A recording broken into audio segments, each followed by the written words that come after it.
नमो नमः। ज्योतिष वेद पुराण के अनूठे प्रयोग। इस कार्यक्रम में आज हम आपके लिए लेकर आए हैं पूजन प्रारंभ करने की विधि। किसी भी पूजा को प्रारंभ करने से पहले कौन कौन से ऐसे विधान हैं, कौन कौन सी ऐसी क्रियाएं हैं जिनको करना चाहिए, और ये सारी क्रियाओं को करने के बाद ही किसी देवी या देवता की पूजन को प्रारंभ करना चाहिए। तो इन क्रियाओं में सबसे पहला है पवित्री धारण। कुशा की जो पवित्री दोनों अनामिकाओं में धारण की जाती है, सीधे हाथ की अनामिका वेडिंग फिंगर में और उल्टे हाथ की अनामिका में भी पवित्री धारण की जाती है। तो यदि हमारे पास दो पवित्री ना हो तो हम केवल सीधे हाथ में ही पवित्री धारण कर सकते हैं, अथवा तो पवित्री कुशा की पवित्री के स्थान पर हम सोने की अंगूठी भी धारण कर सकते हैं। स्वर्ण मुद्रिका का विधान भी है, क्योंकि कुशा को और स्वर्ण को समकक्ष माना गया है। तो सबसे पहले कुशा की पवित्री धारण होती है, फिर 3 बार आचमन किया जाता है। आचमन करने के लिए जिन मंत्रों का प्रयोग किया जाता है वो मंत्र भी हम यहाँ पर आज बता रहे हैं। इसके बाद प्राणायाम किया जाता है। प्राणायाम करने से, आचमन करने से और कुशा की पवित्री धारण करने से शरीर और मन दोनों पवित्र हो जाते हैं, और पवित्रता के लिए सारे कार्य किए जाते हैं। इसके बाद तिलक धारण होता है। तिलक में गंध का तिलक, अथवा तो कुमकुम का तिलक, अथवा तो भस्म, त्रिपुंड इत्यादि धारण कर सकते हैं। इसके बाद शिखाबंधन होता है। हमारी जो शिखा है, चोटी जो है, इसको यदि खुली हुई है तो बांध लें, और बंधी हुई है तो उसका स्पर्श कर लें और मंत्रों का पाठ कर लें। और इसके बाद आसन शुद्धि के साथ में हमारे शरीर के ऊपर और समस्त सामग्रियों के ऊपर जल का प्रोक्षण किया जाता है। तो इस तरह से पहले शरीर को, मन को और सामग्रियों को पवित्र किया जाता है, और ये सारा पवित्रीकरण करने के बाद फिर देवी देवताओं का पूजन प्रारंभ होता है।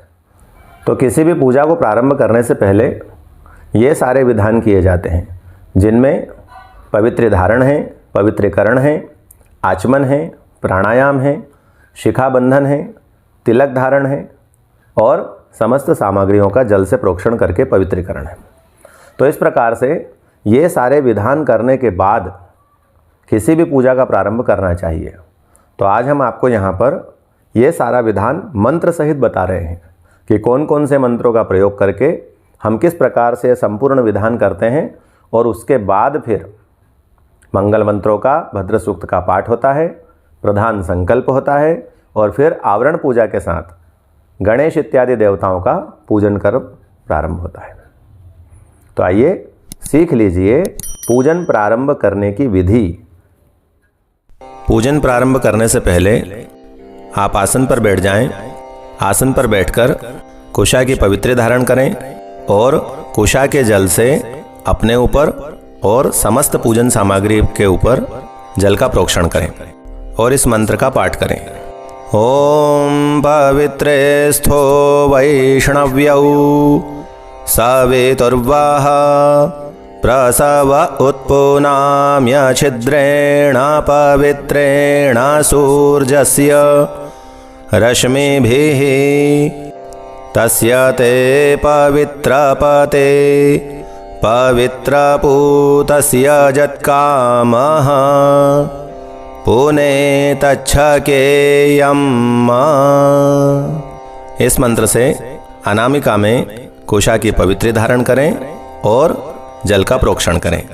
इसके बाद 3 आचमनी जल पान करें। मंत्र बोलेंगे, ओम केशवाय नमः स्वाहा, ओम माधवाय नमः स्वाहा, ओम नारायणाय नमः स्वाहा। इन मंत्रों को बोलकर सीधे हाथ में जल लेकर 3 आचमनी जल पी लें। इसके बाद अपना सीधा हाथ धो लें।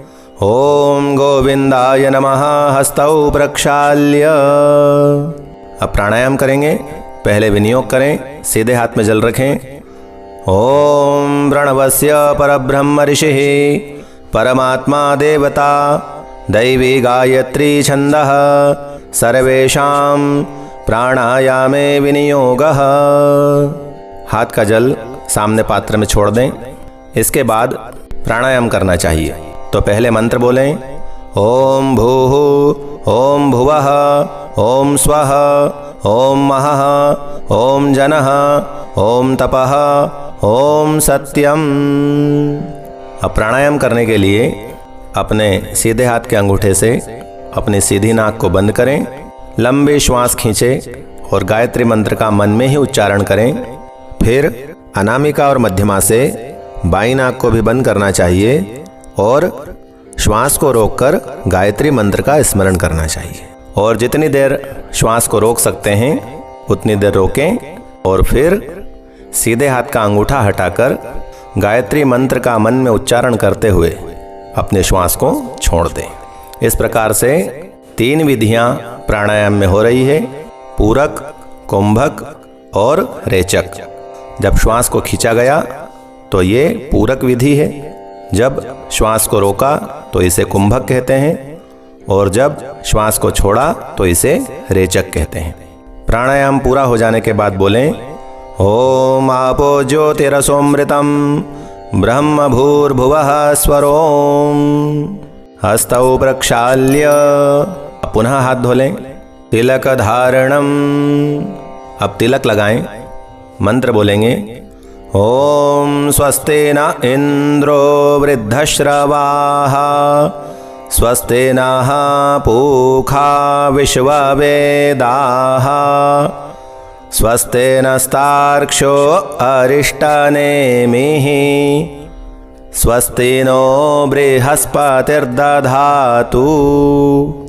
ओम स्वस्तिस्तु या विनाशाख्या पुण्यकल्याणवृद्धिदा, विनायकप्रिया नित्यं तां च स्वस्तिं ब्रुवन्तु नः। इस प्रकार इन मंत्रों को बोलकर आप चंदन का, कुमकुम का अथवा तो भस्म इत्यादि का तिलक लगा लें। इसके बाद में शिखा बंधन करें। यदि शिखा खुली है तो उसे बांध लें और यदि बंधी है तो उसे हाथ से स्पर्श कर लें। ओम मानस्तो केतनये मान आयुखि मानो, गोखुमानो अश्वे खुरीरिखः, मानो वीरान् रुद्रभामिनो वधीरेह विखमन्तः, सदमित्वा हवामहे। ओम चिद्रूपिणी महामाये दिव्यतेजः समन्विते, तिष्ठ देवी शिखाबन्धे तेजो वृद्धिं कुरुष्व मे। इस प्रकार से शिखाबंधन कर लें, स्पर्श कर लें। अब अपने आसन पर, स्वयं पर और समस्त सामग्रियों के ऊपर जल का प्रोक्षण करके सबका पवित्रीकरण, सबका शुद्धिकरण कर लें। ओम अपवित्रः पवित्रो वा सर्वावस्थांगतोऽपि वा, यः स्मरेत् पुंडरीकाक्षं स बाह्याभ्यन्तरः शुचिः। ओम पुंडरीकाक्षः पुनातु, ओम पुंडरीकाक्षः पुनातु, ओम पुंडरीकाक्षः पुनातु। अब इसके बाद सीधे हाथ में गंधाक्षत पुष्प लेकर भद्र सूक्त का मंगल मंत्रों का पाठ करना चाहिए और मंगल मंत्रों का पाठ हो जाने के बाद फिर प्रधान संकल्प करना चाहिए। भद्र सूक्त मंगल मंत्रों का पाठ सीखने के लिए और प्रधान संकल्प को सीखने के लिए आप हमारे इन विषयों पर बने हुए वीडियो को अवश्य देखिए और वहाँ से सीख लीजिए कि किस प्रकार से भद्र सूक्त मंगल मंत्रों का पाठ किया जाता है और कैसे किसी भी प्रयोग का, किसी भी कर्म का संकल्प बोला जाता है।